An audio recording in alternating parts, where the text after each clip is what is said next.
Morning students. मैं मुकेश कुमार शर्मा आप लोगों के समक्ष रिलेशन को आगे बढ़ाते हुए आज मैं आप लोगों के सामने domain, codomain, range of relation लेकर आया हूँ।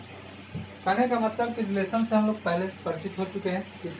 इसके पहले वाले वीडियो में हम लोग रिलेशन के बारे में पढ़े थे और अब हम लोग domain, codomain and range of relation पढ़ेंगे।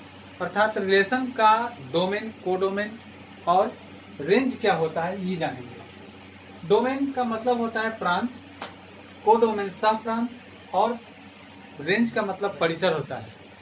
तो ये एक बेसिक चीज है कि यदि आप रेंज, कोडोमेन और डोमेन को रिलेशन के अंतर्गत अगर समझ जाते हैं तो फंक्शन में डोमेन, कोडोमेन और रेंज थोड़ा इजी हो जाता है। बहुत से ऑनलाइन वीडियो में आप लोगों को डायरेक्ट फंक्शन का डोमेन, कोडोमेन पढ़ा दिया जाता है, रेंज पढ़ा दिया जाता है, लेकिन बच्चे को यह पता नहीं होता है कि आखिर डोमेन, कोडोमेन और रेंज का संबंध है तो कैसे फंक्शन से है। तो ये चीज जानने के लिए हमें कुछ नीचे आना पड़ता है। तो फंक्शन से पहले हम इसीलिए रिलेशन आपके सामने लेकर आए थे और पहले वीडियो में हमने सिर्फ रिलेशन के बारे में बताया था कि रिलेशन जो है कार्टेशियन प्रोडक्ट, दो सेट्स का कार्टेशियन प्रोडक्ट होता है और उसका सबसेट होता है, यानी ए और बी दो समुच्चय हो और एक समुच्चय हो तो उनके कार्तीय गुणन के उप समुच्चय जितने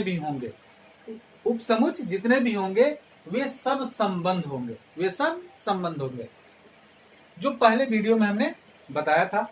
अभी हम लोग देखेंगे कि संबंध के अंतर्गत प्रांत क्या होता है, संबंध के अंतर्गत सह प्रांत क्या होता है और संबंध के अंतर्गत परिसर क्या होता है। तो चलिए देखते हैं। हमने एक परिभाषा दिया है कि R subset A cross B में, R subset A cross B, R का मतलब है रिलेशन, ए क्रॉस बी का एक सबसेट है रिलेशन और उसमें सेट ए के अवयव को डोमेन कहते हैं, सेट ए के अवयव को डोमेन, सेट बी के अवयव को कोडोमेन कहते हैं तथा सेट बी के वे अवयव जो सेट ए से संबंधित हो या जुड़े हो उसे संबंध का रेंज, परिसर कहते हैं। एक इमेज के जरिए हमने इस सेट ए और सेट बी को भी प्रयास करते हैं बताने का। जैसे मान लीजिए कि यह सेट ए है जिसमें 1, 2, 3, 4 चार एलिमेंट है, इसमें हमने दिखा दिया। बी एक सेट है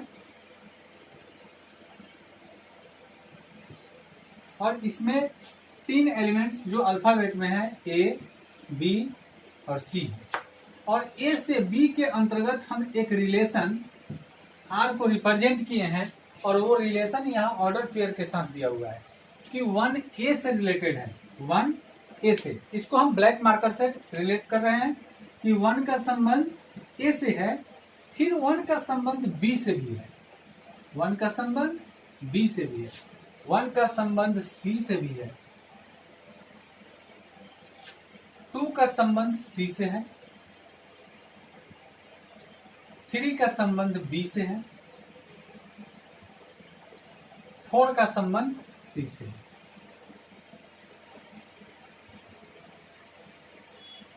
तो यहां विद्यार्थियों आपको यह बताया जा रहा है कि ए क्रॉस बी जब हम निकालेंगे, ए क्रॉस बी निकालेंगे तो हमें 12 एलिमेंट्स मिलेंगे ए क्रॉस बी में। उसे भी हम एक रिप्रेजेंटेशन द्वारा बतलाते हैं ए क्रॉस बी में हमें कौन कौन एलिमेंट्स मिलेंगे।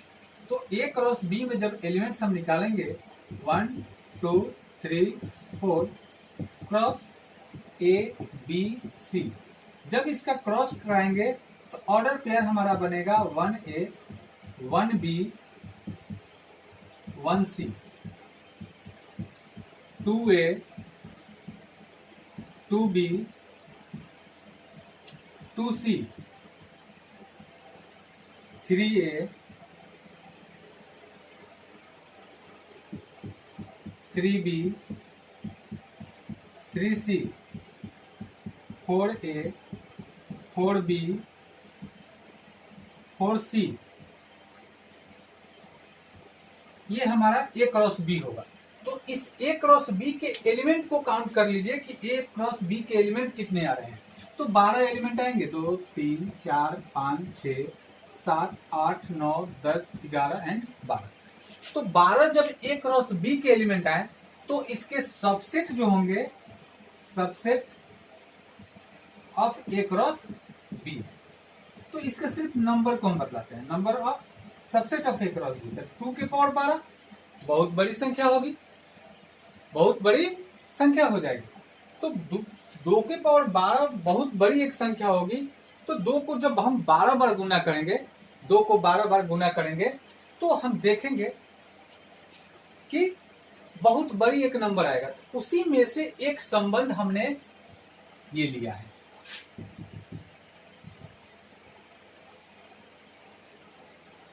एक संबंध हमने दिया है आपको, 1A 1B 1C 2C 3B 4C।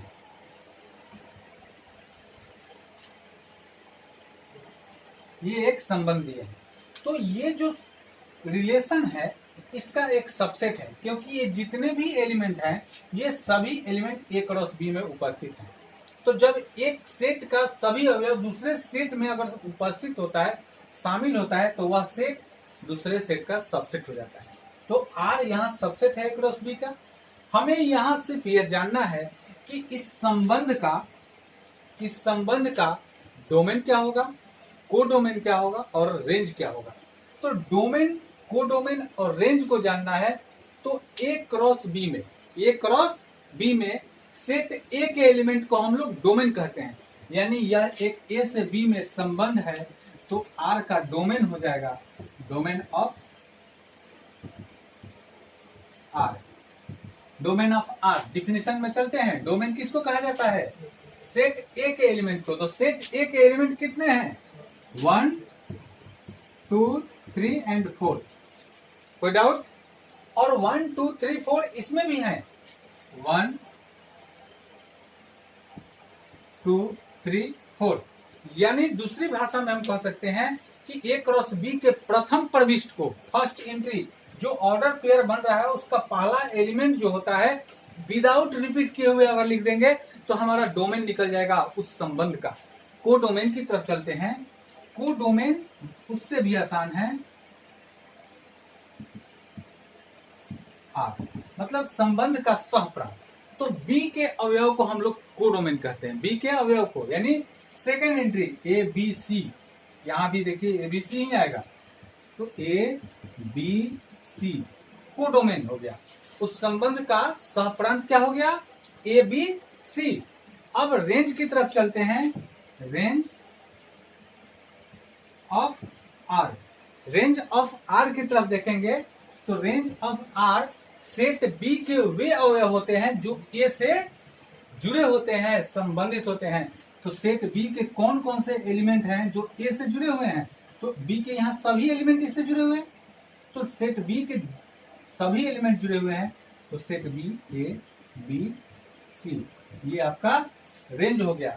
तो टाइप्स ऑफ रिलेशन के कुछ इंपॉर्टेंट टाइप्स को हमने आपको बताया है, जिसमें पहला है वॉइड रिलेशन, दूसरा आइडेंटिटी रिलेशन, तीसरा रिफ्लेक्सिव रिलेशन, चौथा सिमेट्रिक रिलेशन, पांचवा ट्रांजिटिव रिलेशन, छठा एंटी सिमेट्रिक रिलेशन, सातवां इक्विवेलेंस रिलेशन और आठवां यूनिवर्सल रिलेशन। ये मोस्ट इंपॉर्टेंट रिलेशन है और इन रिलेशन को अगर आप जान जाइएगा तो थ्योरी आपका रिलेशन के संबंध में क्लियर होते चला जाएगा।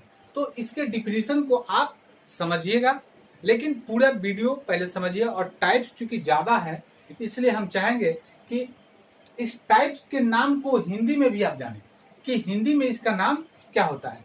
तो मैं एक बार बताने का प्रयास कर रहा हूं कि वॉइड रिलेशन, वॉइड रिलेशन का हिंदी होता है रिक्त संबंध।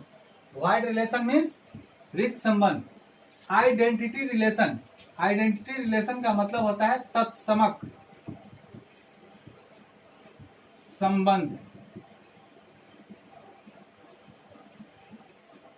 रिफ्लेक्सिव रिलेशन, स्वतुल्य, स्वतुल्य संबंध। सिमेट्रिक सममित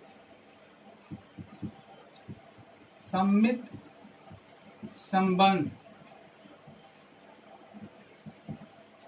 ट्रांजिटिव संक्रामक संबंध, एंटीसिमेट्रिक प्रतिसम्मित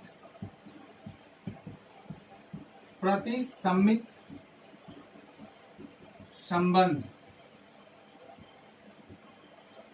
इक्विवेलेंस तुल्यता,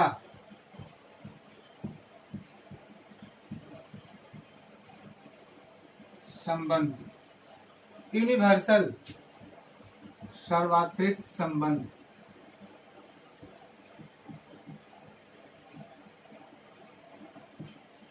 तो विद्यार्थियों, हम यहाँ इंग्लिश के साथ हिंदी में भी आपको रिलेशन के नाम बताएं और उन रिलेशन को एक बार पुनः रिपीट करने का प्रयास करूंगा। वॉइड रिलेशन, रिक्त संबंध, आइडेंटिटी रिलेशन, तत्समक संबंध, रिफ्लेक्सिव रिलेशन, स्वतुल संबंध, सिमेट्रिक रिलेशन, सम्मित संबंध, ट्रांजिटिव रिलेशन, संक्रामक संबंध, एंटीसिमेट्रिक रिलेशन, प्रतिसम्मित संबंध, इक्विवेलेंस रिलेशन, तुल्यता संबंध, यूनिवर्सल रिलेशन, सार्वत्रिक संबंध। तो ये रिलेशन के टाइप्स हैं, इनके नाम को आपको याद रखना है और मैं अगले वीडियो में इसके आधे टाइप्स को एक बार में, फिर आधे टाइप्स को एक बार में क्लियर करने का प्रयास करूंगा। कुछ विद्यार्थियों का यह कहना है कि एयरफोर्स नेवी की भी इस पर क्लास चलाई जाए। तो मित्रों, मैं एयरफोर्स नेवी को लेकर चल रहा हूं ताकि आपका थ्योरी स्ट्रांग हो और थ्योरी के साथ साथ जब क्वेश्चन आपको दिया जाए तो आप देखते ही क्वेश्चन का आंसर बता दें। तो देखते ही क्वेश्चन का आंसर बताने के लिए आपका रूट्स स्ट्रांग होना चाहिए, यानी आपकी जड़ें मजबूत होनी चाहिए, क्योंकि जब तक जड़ें मजबूत नहीं होती है वृक्ष का निर्माण अच्छी तरह से नहीं हो सकता है। वृक्ष तभी डेवलप करता है जब उसकी जड़ें मजबूत हों। तो पहले हम लोगों की कुछ जड़ें को स्ट्रांग कर लेती है और उसको करने के पश्चात हम लोग इसके क्वेश्चन पर जब चलेंगे तो आपको लगेगा कि एयरफोर्स बहुत इजी वे में मैथमेटिक्स निकल जाएगा। और मेरा पूरा प्रयास रहेगा कि आपके परीक्षा के पहले मैं आपके पूरे मैथमेटिक्स के सिलेबस को समाप्त कर दूं। तो ऐसा नहीं है कि मैं थ्योरी को लेकर चल रहा हूं, ये बेसिक है जिससे कैलकुलस आपका स्ट्रांग होगा। इसलिए इन डिफिनेशंस को आपको पढ़ना है और लाइक, शेयर और कमेंट भी करना है। Thank you.